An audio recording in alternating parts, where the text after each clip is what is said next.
पिछले एपिसोड में देखा था बीबू जियान बेहोश हो जाता है और सब लोग अपनी कश्ती पे सवार हो जाते हैं। और यहाँ पे हम आगे देखते हैं कि लेंजियान कश्ती में बीबू जियान को लेटा देता है क्योंकि बीबू जियान की तबीयत खराब होती है। और जो बीबू जियान के बड़े भाई हैं वो यहाँ पे ऐलान करते हैं कि सबको यहाँ पे वो लोटस टेम्पल लेके जाएंगे। अगर मेरा ड्रामा आपने स्टार्टिंग से देखा है तो आपको मालूम होगा बी अपने भाई बहनों के संग लोटस टेम्पल में रहता था, यानी कि जो लोटस टेम्पल है वो वी का घर हुआ करता था। बाय द वे हम आते हैं ड्रामे पे सबको मिन पे शक हो जाता है और सब बोल देते हैं कि हाँ मिन ने ही सब कुछ किया है। सबको मिन पे भरोसा हो जाता है कि मिन ही विलन है। यहाँ पर बीबू जियान का बड़ा भाई कहता है जो लोहे के टुकड़े हैं वो भी मिन के पास है, जिसे सुनकर सब बगावत चालू कर देते हैं मिन के खिलाफ। और यहाँ पे सब बीबू जियान को पूछते हैं कि क्या जंग में तुम भी शामिल होगे। लोग कितने मतलबी होते हैं, तब चाहे तब बुलाते हैं और वैसे बेइज्जती कर देते हैं और झूठे इल्जाम लगा देते हैं। खैर हम आते हैं ड्रामे पे। यहाँ पे बीबू जियान का भाई उससे काफी ज्यादा चिढ़ा हुआ था, जिससे कि वो बीबू जियान को रोक के फालतू में उससे बहस करने लगता है, जिसपे बीबू जियान कुछ भी रिएक्ट भी नहीं करता, ना जवाब देता है। पर जो जिन है वो मानता नहीं है और बीबू जियान पे हमला करने लगता है, जिससे उसकी नाक से खून भी निकलाते हैं। और यहाँ पे लेंजियान उससे बचाने लगता है और वो यहाँ से ले जाने भी लगता है उसको, पर जो बीबू जियान के बड़े भाई हैं वो ऐसा करने नहीं देते हैं। हम यहाँ देखते हैं बीबू जियान की नाक से कंटिन्यू खून बहने लगता है, पर जो बीबू जियान का बड़ा भाई है वो उस पे हमला करा जाता है, उसे जाने नहीं देता है। यहाँ पे वेनिंग उसके सामने आ जाता है और लेंजियान बीबू जियान को लेके यहाँ से चला जाता है। यहाँ पर बीबू जियान का बड़ा भाई वेनिंग को भी मारने लगता है, पर उसके हाथ में एकदम से बीबू जियान की तलवार आ जाती है। जो वेनिंग होता है उसके हाथ में बीबू जियान की तलवार आ जाती है। यहाँ पे लेंजियान भी वापस आ जाता है और जो वेनिंग है वो सच्चाई बताने लगता है कि इस तलवार को खोलो, तो उसके हाथ से खुल जाती है जिनके हाथ से ये तलवार, जिसे देख के वो काफी शॉक्ड होता है। यहाँ पर वेनिंग 16 साल पुरानी स्टोरी में ले जाता है, जहाँ पे हम देखते हैं फ्लैशबैक।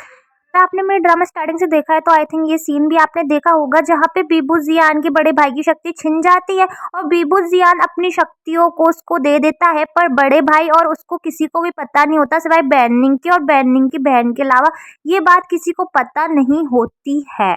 हम देखते हैं बीबू जियान का बड़ा भाई आंखों में पट्टी बांध के खड़ा रहता है और बीबू जियान जो है पहाड़ के पीछे छुपा रहता है। और जो वेनिंग की बहन होती है वो उसकी आध्यात्मिक शक्ति निकाल के उसके भाई में डाल देती है और बीबू जियान एक साइड में जाने की बेहोश हो जाता था। इसी वजह से बीबू जियान ने काला जादू सीखा, क्योंकि उसके पास उसकी शक्ति नहीं रही थी, क्योंकि उसने अपने भाई में डलवा दी थी। आप लोगों को पता ही है बीबू जियान ने उसने अपनी तलवार यूज करना छोड़ दिया था, बिकॉज वो अपनी तलवार यूज करता तो उसको घायल होता, क्योंकि उसके पास आध्यात्मिक शक्ति नहीं रही थी। खैर यहाँ पे मैं एक बात क्लियर कर दूं, जिनके पास आध्यात्मिक शक्ति होती है मतलब अंदरूनी शक्ति होती है, वो ही सिर्फ तलवार का इस्तेमाल कर सकते हैं और वो ही सिर्फ अपनी तलवार को खोल सकते हैं। और किसी और ने अगर उनके आध्यात्मिक शक्ति ली होती है तो वो उनकी तलवार यूज कर सकते हैं, जैसे कि जिन जियान, जो कि बीबू जियान का बड़ा भाई था।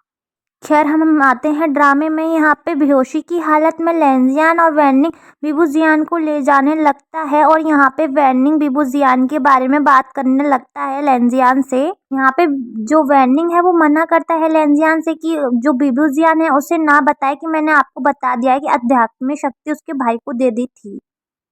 यहाँ पे लेंजियान भी अपनी कहानी सुनाने लगता है कि जैसे ही वो गुफा से निकला था वो डायरेक्ट बीबू जियान की खूनी कुएं में गया था, जहाँ पे सब कुछ तबाह हो गया था। पर वहाँ पे यन उसे मिल गया था एक कोने में छुपा हुआ, जहाँ पे उसने उसको गोद ले लिया था। और यन कोई और नहीं सिजुकी है, जो जिनताई के संग उसका दोस्त बना हुआ फिरता है।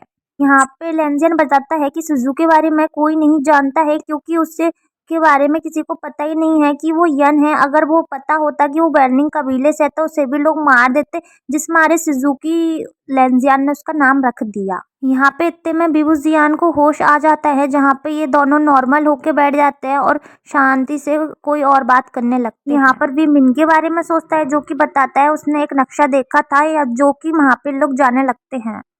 ये नक्शे वाले शहर में पहुंच जाते हैं। यहाँ पे इन्हें मोंग से पता चलता है कि 3 दिन तक मंदिर बंद रहेगा, क्योंकि लेंजियान को मंदिर के अंदर से जो ताकत है उसकी खुशबू आ रही होती है। यहाँ पे ये लोग वेंडिंग से बाहर देखभाल करने की कह देते हैं, पर यहाँ पे वेंडिंग को कोई दिखता है जिसके पीछे वो जाने लगता है। लुजियान लेंजियान मंदिर के अंदर झांकते हैं, जहाँ पे लोग उन्हें हथियारों के संग दिखते हैं। यहाँ पे जिनताई भी आ जाता है अपने कुत्ते के साथ।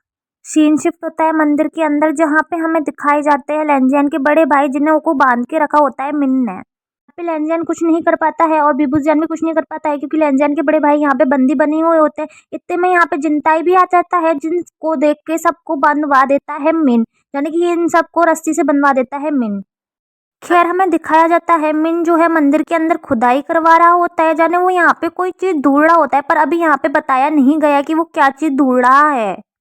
जो जिनताई का कुत्ता होता है वो बिबुजियान के बड़े भाई को भी ले आता है, जो कि मिन से लड़ाई करने को होते हैं, पर मिन उन्हें बातों ही बातों में घुमा देता है और यहाँ पे वो एक्सचेंज जो जादू हुआ होता है जिनका और बिबुजियान का, वो सबको बता देता है, जो कि ऑलरेडी सबको पता चल गया था। पर बिबुजियान का भाई यहाँ कमजोर पड़ जाता है, जिससे कि मिन उस पर हमला कर देता है, जिससे कि वो कमजोर पड़ जाता है। खैर यहाँ पे सब बंदी बन जाते हैं, जहाँ पे मिन के लोगों को खुदाई के बाद एक बक्सा मिलता है, जिसको देख के मिन भागता हुआ आता है। जब सब लोग खुदी हुई चीजों को देखते हैं तो वहाँ पे हम देखते हैं कि जो बड़े मास्टर है उनकी बॉडी है, और उनकी बॉडी के साथ उनका सर भी जुड़ा हुआ है, जो कि किसी ने सिल दिया था। खैर हम देखते हैं यहाँ पे बिबुजियान मिन की हंसी उड़ाने लगता है, बोलता है कि कोई तुमसे लगता है 4 कदम आगे है, तुम्हारा जो प्लान है शायद वो फेल हो गया है, पता नहीं कौन तुम्हारे 4 कदम आगे है। और यहाँ पे एकदम से बाजी पलट जाती है, क्योंकि जो लेंजन और लेंजन के बड़े भाई हैं उनको अपना जादू दोबारा वापस मिल जाता है, जिससे कि वो हमला कर देते हैं जो मिन के संग जो शाती होता है, जो मार्क्स वाला होता है, उस पर। यहाँ मिन अपने आप को कमजोर देख के रोने का नाटक करने लगता है लेंजियन के बड़े भाई के आगे। यहाँ पे मिन अपने घुटने टेक देता है, वो बोलता है कि मुझे कोई रिस्पेक्ट नहीं देता था, इसलिए मैंने ये सब किया। सब उसकी बातें सुनने लगते हैं। इतने में मिन है ना जिनताई पे हमला कर देता है। यहाँ पे वैनिंग एकदम से दौड़ता हुआ आता है और हमें पता चलता है वैनिंग के अंदर बड़े मास्टर की आत्मा आई हुई है। खैर मैं यहाँ पे क्लियर कर दूं, वैनिंग पे इसलिए आत्मा आ जाती है क्योंकि उसने बड़े मास्टर की तलवार उठाई हुई होती है। यहाँ हमें पता चलता है बड़े मास्टर की आत्मा वेनिंग में इसलिए आई हुई है क्योंकि वो अपना बदला चाहते हैं, जिसे बिबुजियान बांसुरी बजा के कंट्रोल करने की कोशिश करता है, पर वो होते नहीं हैं। यहाँ पे वेनिंग आगे बढ़ते हुए मिन का हाथ में कट लगा देता है, जिसको देखकर जिनजियाई को सब अपने तरफ खींच लेते हैं। बड़े भाई और लेंजियन और बिबुजियान म्यूजिक बजाने लगते हैं वेनिंग के लिए। यहाँ पे बिबुजियान अपनी बांसुरी बजाते बजाते बड़ी मास्टर की बॉडी के पास वेनिंग को ले आते हैं और उसके हाथ से तलवार गिरा देते हैं बड़े मास्टर की बॉडी पर। यहाँ पर वेनिंग नॉर्मल इंसान बन जाता है। जो तलवार है वो बेकाबू होके जो मिन के साथी होता है उसको मार देती है, और पर जो बिबुजियान है वो कंट्रोल कर लेता है तलवार को, और वो फिर से उस बक्से में रख देता है और बंद कर देता है। यहाँ पे मिन फिर से अपनी चालाकी दिखाता है, वो बक्से के पास आने लगता है अपने खून को गिराने के लिए, और वो बक्से पे अपना खून गिरा देता है, जिससे कि आत्माएं बेकाबू हो जाते हैं और जो यनलोहे के टुकड़े हैं वो भी अनकाबू हो जाते हैं और सारी आत्माएं बाहर निकलने लगती हैं। पर मिन सबको बाहर कर देता है और खुद मंदिर के अंदर रह के मर जाता है।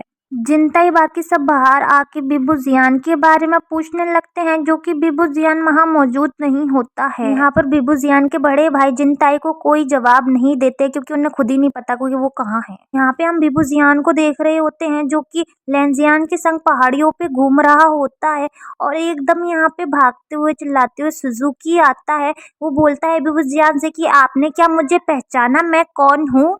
यहाँ पे यन अपनी बात बता देता है कि मैं यन हूँ, और ये सुनकर बिबुजियान काफ़ी ज़्यादा इमोशनल हो जाता है और उससे गले लगा लेता है। यहाँ पे लेंजियन डिसीजन लेता है कि वो अपने कबीले को संभालेगा। यहाँ पर वी जाने से पहले लेंजियन के संग जाने वाला होता है ओके यहाँ, जहाँ पे वो पहुँच जाता है। खैर जो बड़े मास्टर थे जिनकी आत्मा आई हुई थी ये उनका भाई है, और बिबुजियान को जिंदा करने वाला और कोई नहीं यही है, जो कि हमें बातों ही बातों पे पता चलता है। और बड़े मास्टर का सर जोड़ने वाला भी यही है, जाने कि ये मिस्टीरियस था बहुत ज्यादा। खैर मेरा ड्रामा आपने स्टार्टिंग से देखा होगा तो मैंने आपको बताया था कि ये काफी मिस्टीरियस बॉय है, इसको ध्यान में रखना। जब मैंने ये ड्रामा देखा था तो मैं इसे स्टूपिड समझती थी, बट यार तब मैं लास्ट में देखा तो काफी स्मार्ट बॉय निकला ये तो यार। खैर इसने अपने भाई के लिए ये सब किया था, क्योंकि इसके भाई को उसने मार दिया था मिन ने। यहाँ में ड्रामे का आखिरी सीन दिखाया जाता है जो कि खूबसूरत पहाड़ी होती है जहाँ पे लेंजियान और बीबू जियान होते हैं ये और आखिरी बार मिल रहे होते हैं। ये लोग अपने अपने जगह पे वापस जाने का डिसीजन लेते हैं और ये इनकी आखिरी मुलाकात होती है। हाय गाइस, ये ड्रामा काफ़ी सस्पेंसेस था क्योंकि इसमें काफ़ी लोग विलन थे और काफ़ी लोग इनोसेंट भी थे। बट लास्ट में जो मास्टर माइंड होता है वो उसका दोस्त वो तो काफ़ी जाने की सस्पेंस वाला होता है। Thank you for watching. आगे देखने के लिए मुझे सब्सक्राइब कीजिए।